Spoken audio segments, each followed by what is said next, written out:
Des espaces aménagés pour dévoiler les richesses naturelles du Nord-Ouest. Nous sommes à l'esplanade des services de la préfecture de Mézam, au cœur du comice agro-pastoral de la région.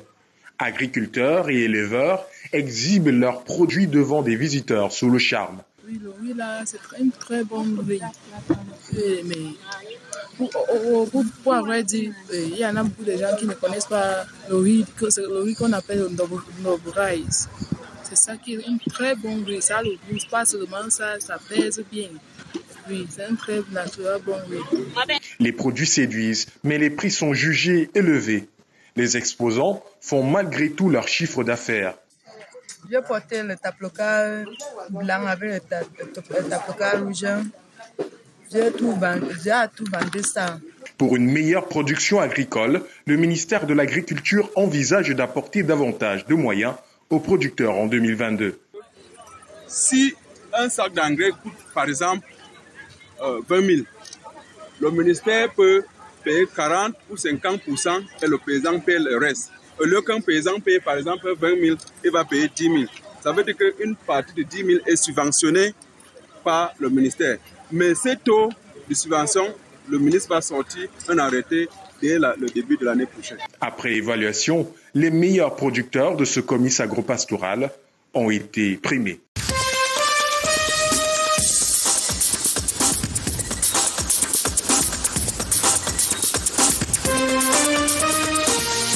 Les organisations paysannes du département du Mungu accordent aux populations de Nkonsamba et ses environs des denrées alimentaires en cette période de fête de fin d'année. Il est question pour ces organisations paysannes de montrer à l'autorité leur savoir-faire. L'esplanade des bureaux du CODAS, une association volontaire qui accompagne les paysans dans la fabrication des intrants agricoles, et à l'adjoint au préfet de reprendre le chef de l'État, à savoir « la terre ne trompe pas ». Le symbole, ce n'est pas tellement un symbole, mais c'est l'occasion pour nous de faire venir tous nos partenaires à la base, c'est-à-dire les paysans, les groupés en GIC ou en coopérative, que nous accompagnons dans l'agro-pastoral. Après le tour des stands, les paysans sont encouragés. Une journée qui m'apporte beaucoup d'ouverture dans le plan du travail.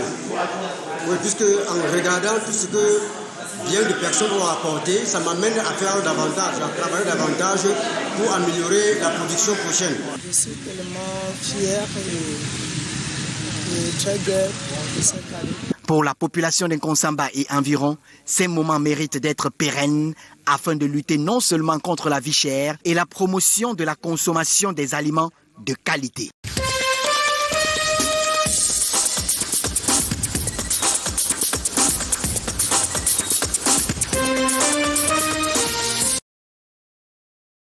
Les populations de la ville de Tchang ont vécu avec effervescence ce 16 décembre 2021 la grande parade des marionnettes géantes. Au passage de ces 4 produits du génie de la compagnie des grandes personnes en France, la curiosité des populations était au rendez-vous.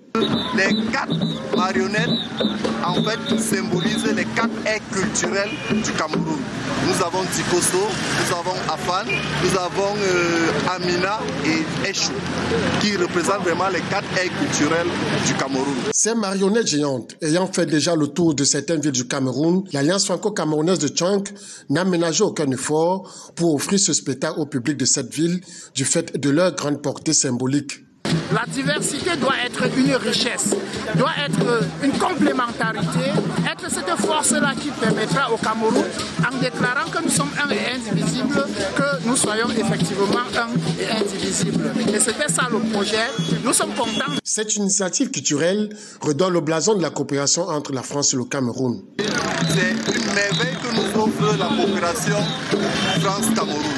Une grande merveille. Tout ceci a été fait par l'ambassade de France. La culture étant le socle de tout développement humain, ces marionnettes, une fois de plus, réintègrent l'urgence pour le peuple camerounais de préserver sa diversité et pourquoi pas de la transformer en facteur de développement.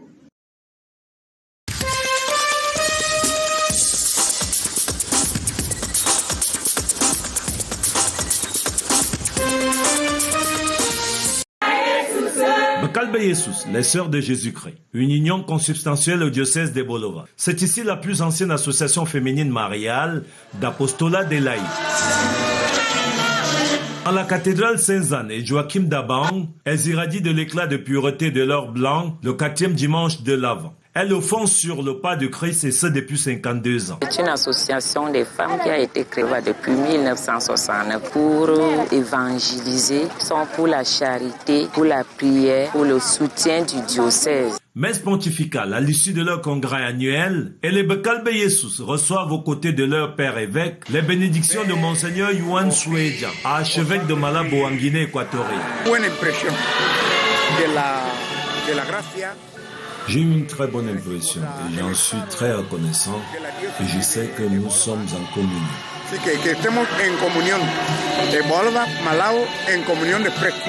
Faisant ici renvoi au Sacrosanctum Concilium, l'une des 4 constitutions dogmatiques sur la liturgie catholique romaine, leur tunique blanche et lumière et son écharpe rouge, symbole du sang des martyrs, semence des chrétiens. Nous avons affaire aujourd'hui à une association chrétienne diocésaine appelée Becalbe Jesus, c'est-à-dire les Sœurs de Jésus, fondée sur la parole de Dieu qui dit qui sont mes frères, qui sont mes sœurs, ce sont ceux et celles qui font la volonté de Dieu. Christi Fideles Laïti, l'exhortation apostolique post-synodale de sa sainteté le pape Jean-Paul II de 1998 sur la vocation et la mission des laïcs dans l'Église et dans le monde nous parle encore. Sur le chemin de Marie tout immaculée, Becalbe Jesus, près de 3000 femmes chrétiennes sont à l'écoute.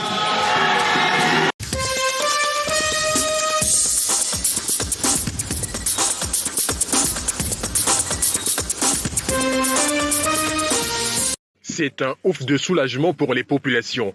Fini le calvaire, le pont de Mabanda, situé à la montée du palais de justice, est à nouveau opérationnel. Le pont de la sous-préfecture est actuellement en réflexion.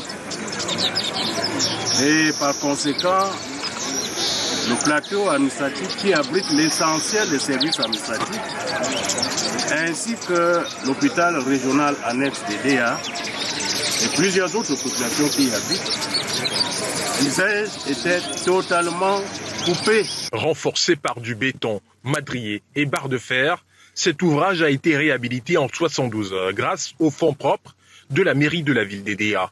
Cette réalisation a une durée de vie estimée à 3 ans. Pour nous, de se mobiliser pour résoudre ce problème épineux qui était posé aux populations de notre ville. Et il était évident pour moi de participer en finançant la réhabilitation de ce pont qui va permettre désormais aux pouvoir vaquer à leurs occupations. Une première victoire en attendant également la réhabilitation du pont principal, dont les travaux arrivent bientôt à leur terme. Nous avons bien dimensionné cet ouvrage.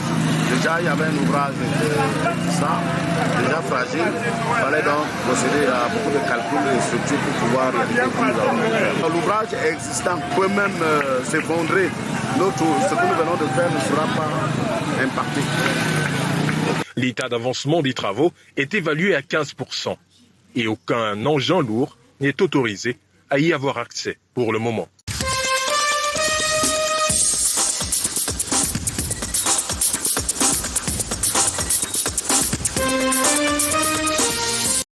Réunis la semaine dernière à Njombe dans la cité des fruits, les chefs traditionnels, les autorités administratives et municipales du département du Mungo ont croisé le verbe sur la question de la mise sur pied d'un comité de dialogue social et environnemental afin de marcher à l'unisson pour faire face aux défis dans le département. C'était au cours d'une rencontre présidée par Yves Bertrand Noël Djana, préfet du Mungo. Mais chacun dans sa situation doit reconnaître ses droits et ses devoirs, en commençant par l'entreprise qui déblaye le terrain pour que les rapports qui ne sont pas toujours au beau fixe trouvent un environnement où chacun puisse s'épanouir. Chacun doit jouer sa carte dans le respect des lois et règlements. Séance étonnante, les chefs traditionnels vont proposer la création d'un comité de gestion et de suivi des réalisations des projets. Parce que nous avons vécu beaucoup de situations avec les mairies, avec les maires. Autant mieux créer un comité de gestion. Comme vous voyez, si c'est un bâtiment qu'il faut construire, Une collaboration tous azimuts des chefs traditionnels avec les autorités administratives et municipales en passant par les entreprises citoyennes du Mungo s'impose pour un développement durable. Donc nous avons inauguré l'existence aujourd'hui et destiné à recueillir l'ensemble des attentes et de voir comment nous pouvons sélectionner les projets qui recueilleront le plus de suffrages et répondront le mieux aux attentes des populations locales. C'est sur ce souhait de voir les collectivités de son unité de commandement collaborer pour un développement harmonieux et durable que le préfet Yves Bertrand Noël Ndiana a mis fin aux travaux.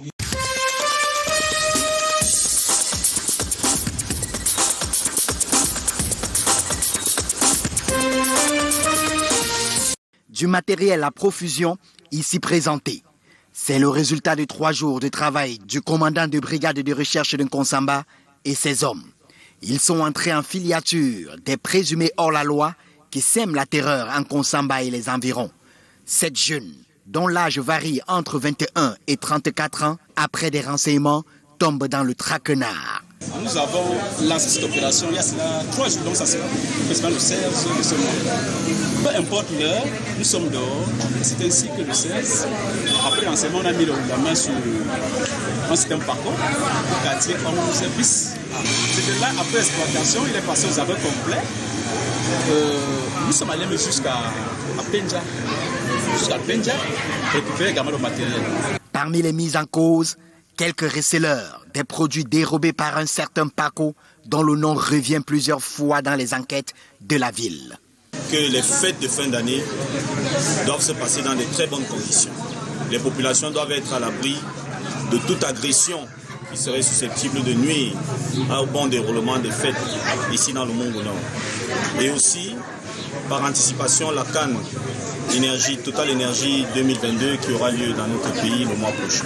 Donc toutes ces actions s'inscrivent dans le cadre de l'application des hautes instructions de M. le CED, réitérées par le colonel commandant la Légion du Littoral, répercutées par le commandant du groupement territorial de gendarmerie du Mungo. Les populations de Nkonsamba et environ, au dire de la gendarmerie, peuvent avoir le cœur tranquille en cette période de fête de fin d'année, puisque les Pandores veillent au grain.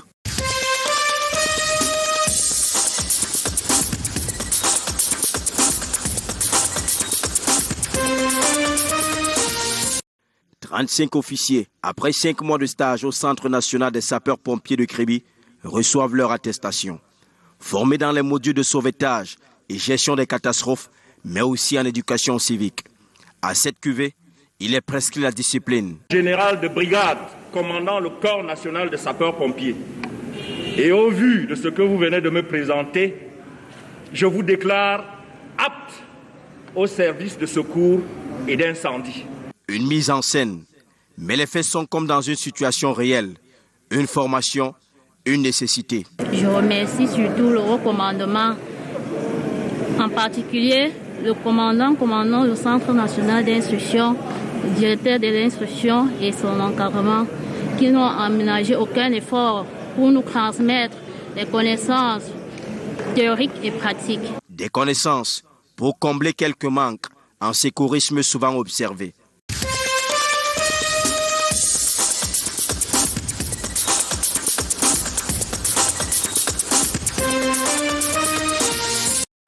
Accueil très chaleureux de Monseigneur Emmanuel Dassi Youfan à la paroisse Marie Auxiliatrice de Goufane.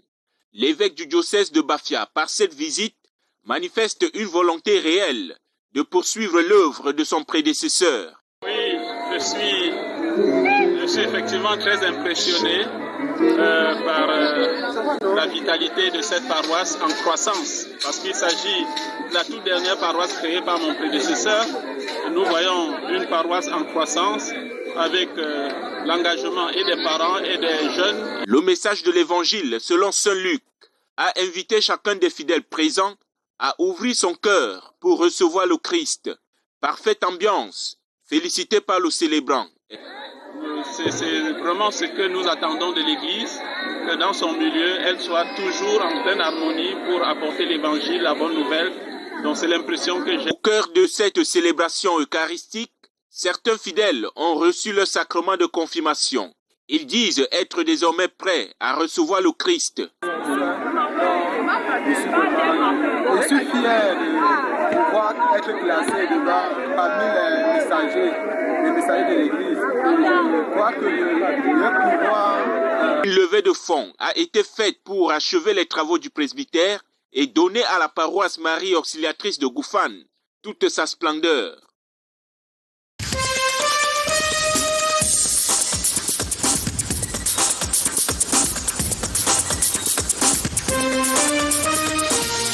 Donner un peu de sourire aux orphelins, handicapés et personnes du troisième âge, tel était l'objectif de la visite de Madame la ministre des Affaires sociales dans la ville de Samulima.